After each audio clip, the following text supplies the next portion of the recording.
Presidential Fortunes, a Top 10 Countdown. Hey there, history buffs and economics enthusiasts. Today, we're diving into a fascinating facet of American history: presidential wealth.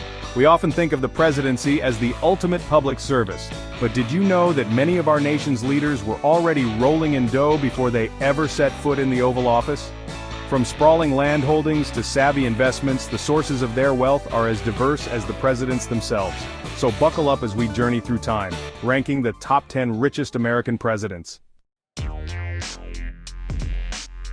Number 10, Donald Trump, the real estate mogul.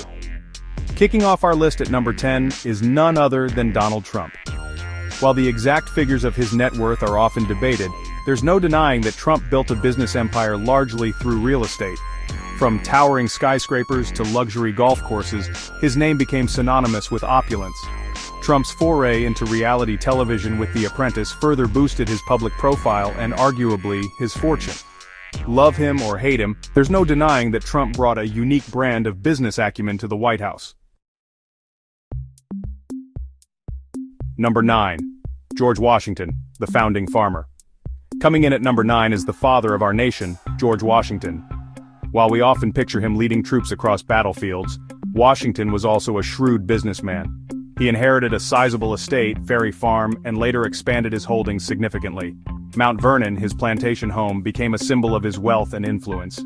Washington's agricultural pursuits, particularly his cultivation of tobacco, contributed greatly to his fortune. Number 8, Thomas Jefferson, the Renaissance man. At number 8 we have Thomas Jefferson, the author of the Declaration of Independence. Jefferson inherited a considerable estate, Monticello, which he meticulously managed. His plantation, reliant on the labor of enslaved people, produced tobacco and other crops. Jefferson's intellectual pursuits and political career often overshadowed his wealth, but there's no denying that he lived a privileged life built on the backs of others. Chapter 7. Number 7. Theodore Roosevelt, the Trust Buster. Our next president, Theodore Roosevelt, clocks in at number 7. Born into a wealthy New York family, Roosevelt enjoyed a life of privilege from a young age. He inherited a sizable fortune, which he further grew through investments. Despite his family's wealth, Roosevelt was known for his commitment to social justice and environmental conservation. He used his position to break up monopolies and establish national parks, proving that wealth and a social conscience weren't mutually exclusive. Chapter 6, Number 6, Andrew Jackson, Old Hickory's Riches. Coming in at number 6 is Andrew Jackson, the hero of the Battle of New Orleans. Jackson's path to wealth was less about inheritance and more about self-made success. He started as an orphan with little to his name but worked his way up to become a lawyer, land speculator, and military leader. His victory in the War of 1812 solidified his status and brought financial rewards, including land grants. Jackson's presidency was marked by controversy, but his personal wealth was undeniable. Chapter 5, Number 5, James Madison, the father of the Constitution. At the halfway point we have James Madison, the father of the Constitution. Madison inherited a plantation, Montpelier, which relied on the labor of enslaved people for its operation. His wealth stemmed largely from land ownership and agriculture, particularly tobacco cultivation. Despite his contributions to shaping American democracy, it's important to acknowledge the source of his wealth and its connection to the institution of slavery. Chapter 4, Number 4, Lyndon B. Johnson, the Texan tycoon. Coming in at number 4 is Lyndon B. Johnson, the president who championed civil rights legislation. LBJ's path to wealth was a mix of inheritance, political maneuvering, and savvy business deals.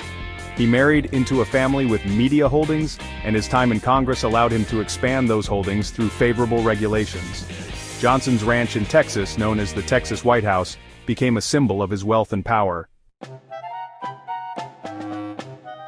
Chapter 3, Number 3, Herbert Hoover, the engineer turned executive. At number 3 we have Herbert Hoover, the president who presided over the start of the Great Depression.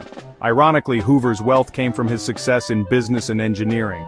He made a fortune in mining before entering public service. Hoover's reputation as a self-made man and his experience in managing large-scale operations contributed to his image as a capable leader, though his presidency was ultimately defined by the economic crisis he faced. Chapter 2, Number 2, Franklin D. Roosevelt, the New Deal architect. Coming in at number 2 is Franklin D. Roosevelt, the president who led America through the Great Depression and World War II. FDR was born into a wealthy family, inheriting a substantial fortune that provided him with a privileged upbringing. However, his personal experience with polio and his focus on social programs during his presidency painted a more complex picture. FDR's legacy is a testament to the idea that wealth can be a tool for social change. Chapter 1, Number 1, John F. Kennedy, the legacy of wealth and power. And finally, at number 1, we have John F. Kennedy, the youngest elected president in American history. Kennedy's wealth was largely inherited. His father, Joseph Kennedy Sr., was a successful businessman and investor who amassed a considerable fortune. This family wealth provided JFK with access to elite schools, political connections, and a lifestyle that most Americans could only dream of. While his presidency was tragically cut short, Kennedy's charisma and youthful idealism continued to captivate the American imagination. The price of power? From land barons to business tycoons, the stories of these 10 presidents reveal a complex relationship between wealth and power in America. While some used their fortunes to advance social causes, others benefited from systems of inequality. It's a reminder that behind the polished facade of the presidency lie individuals shaped by their own unique circumstances, including their economic backgrounds. So, what do you think? Does wealth influence leadership? Let me know your thoughts in the comments below. And don't forget to subscribe for more thought-provoking dives into history and culture.